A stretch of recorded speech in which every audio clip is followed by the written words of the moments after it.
Welcome back inside the CEC TV studios as Trailblazer Weekly marches on.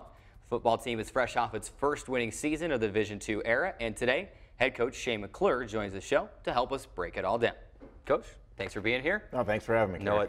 The season's over, but the busy season certainly is still upon us with recruiting and whatnot, so we appreciate you squeezing in some time for us here on Trailblazer Weekly to help us break down what was really an amazing season for your football team. As we think back, it's been almost exactly a year to the day, just a couple weeks away since you were named and introduced as the head coach at the press conference.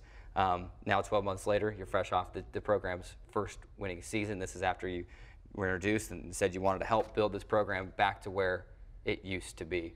Describe how these last 12 months have been for you. I'm sure it's been a little bit of a whirlwind. I'm sure it's seemed like time has been flying, and here we are sitting with a winning record. Yeah, I know, it's interesting. You talk to people and you start talking to recruits in the last couple months now and letting them know, what we've done and the things that have transpired over that time period, with the rebranding and the new facilities and, the ability for us to go out and compete and, all the new people that have joined the program as far as players and coaches are both concerned. And yeah, I mean, there's a lot that's gone on in the last 12 months, that's for darn sure. And what's the feeling around the program? I know I'm really excited about the season that has just transpired. I know there was a couple wins there, a couple of games you feel like you probably could and should have had early in the season. But overall, I mean, the feeling's got to be one of just you're taking those steps, got to be excited about how this season went. Yeah, and again, as a coach, you're never satisfied, and again, I told somebody this the other day that, if we won the national championship this year, I would have been satisfied for about 5 minutes and then wanted to go win another one. So, we did accomplish some things that I think we had set out to do, had reached some goals that maybe internally we had set for ourselves. Were we satisfied as a coaching staff? Probably not, but again, we're not as patient as maybe others. This business kind of breeds that, and so, I am proud of the boys for doing what they've done. Really, really excited about the future, and so again, as I look back, those are the things that really excite me, not what we accomplished this year, but the steps I saw that we took to accomplishing what I know we want to do in the coming years. Certainly. As we are breaking down the season, let's look at this season. You get that first win over Highlands and then drop the next three, so you're at 1-3.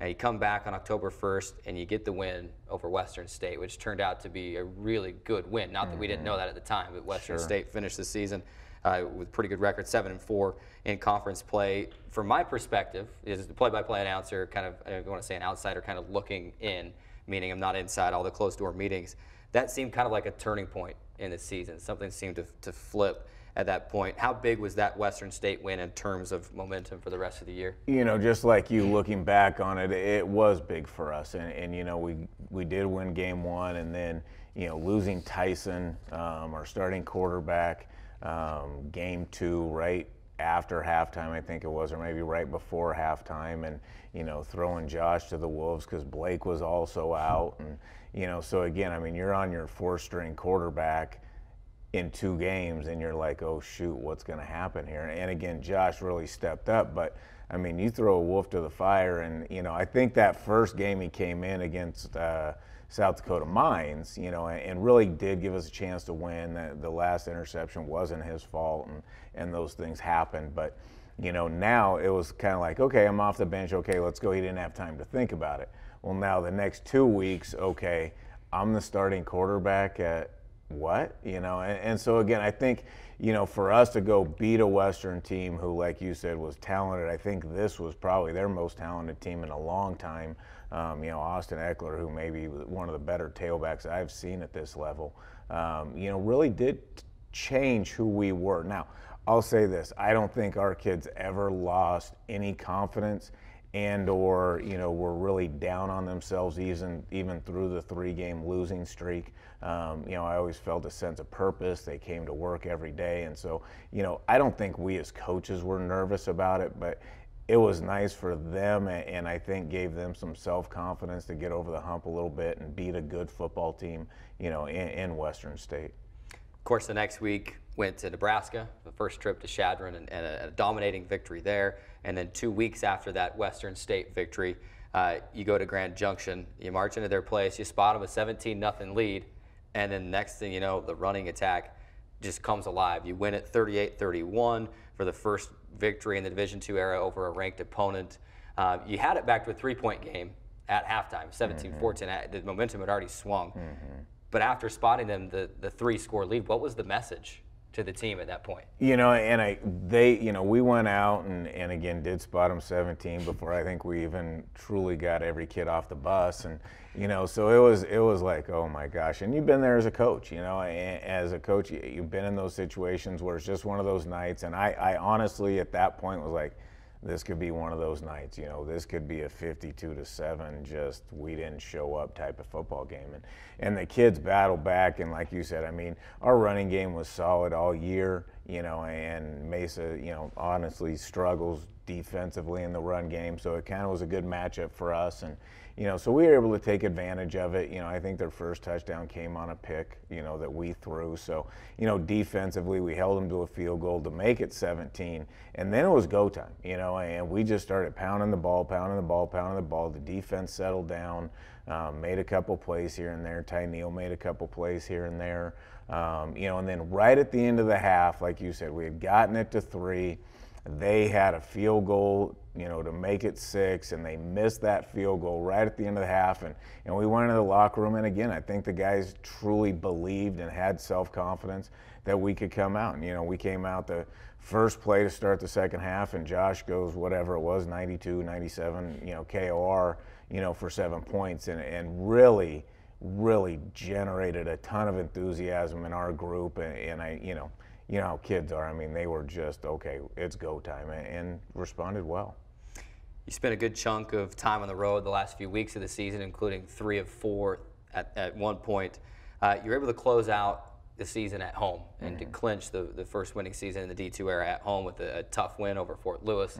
The defense really stepped up second half, didn't score in the second half, but hey, you got the win, and it's really all that mattered. How nice was it for you as a coaching staff, and then for the players to be able to be at home, somewhat close to home for those players from California, family could come up. How nice was it to be able to clinch that winning season out? It's always nice to play at home. I don't care if it's the first game, last game, 9th game, it doesn't matter. It's always nice to play, there at our place and have the fans behind us. And like you said, it's all to end the season where, especially for the seniors, last game, truly their last game, and have family there and they're supporting them. And we talked about it all week and talked about it with the players all week, is they truly did have an opportunity to do something that no one had ever done at Dixie State, and it's something that could never be taken away from them. And we truly sold that to our kids all week long, because last game of the year, we're not going to the national playoffs. That's already been determined.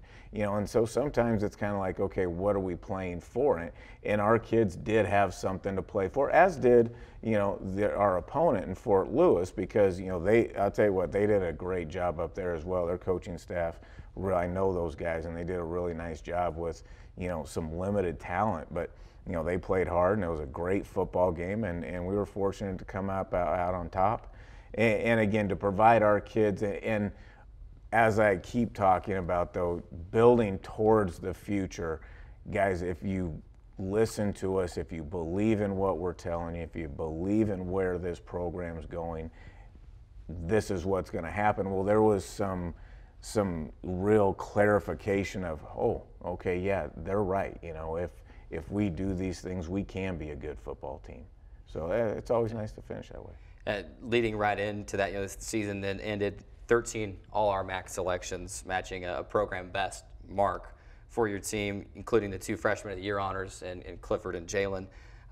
This entire team really gave their all this year, and it was great to see the conference take notice as well. Obviously, 13 wasn't the most All-RMAC selections in the conference, but it certainly wasn't even close to the least, and it's good to see the conference kind of showing your team the respect that they deserve this year. Sure, and I talked to each head coach before the game, and we kind of talk about each other and what you see on film and those type of things, and every coach was very praising of our young men in the way that they play, you know, and maybe they weren't the best player, maybe they weren't all conference first team, second team, but they played hard, and that's the thing I heard from opposing coaches, and that's really, as a coach, you're proud of that, because they know on film, they watch you and they go, gosh darn, these kids play hard. They may not be the most talented, but they play hard, and as a coach, you're proud of that. Well, Coach, congratulations on an awesome season, an outstanding season. Just hearing you talk about the future, it gets me excited. Wish football season was back here already, but I guess we have to wait 9 months for that to happen. Yeah, but, I'm ready to start again too. But there's a lot of recruiting and things to be done before then, so we'll let you take care of all that and look forward to next September when it all starts again. But thanks for stopping by today. Before we let you go, we've got our Trailblazer Weekly hard hat that all of our guests sign here on the show, so we'll hand you that marker right there. Pick a spot and sign it and mark what sport you're from. We appreciate you taking time out of your busy day to chat with us. While he's signing the hat, I'll let you know it's time for our next break. When we come back, we'll take a look ahead at the next week in Dixie State Athletics, as well as hear from men's basketball junior Trevor Hill in our player profile feature. We'll be right back.